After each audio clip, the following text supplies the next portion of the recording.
Dito na kami.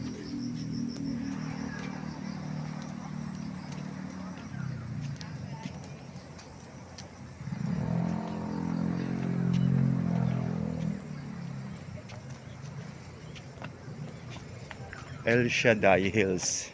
El Shaddai pala ito eh.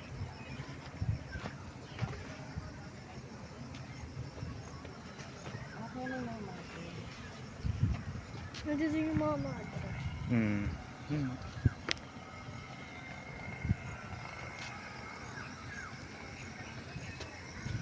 Regina Rosary 3.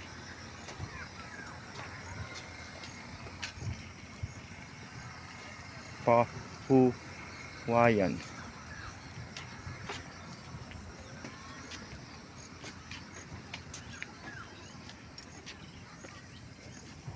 Pahuwayan. Mas mahirap pag yung hagdanan eh, no? Magaling yung ginawa nila dito. Ni dito siguro yung titirik ng kandila. Diyan.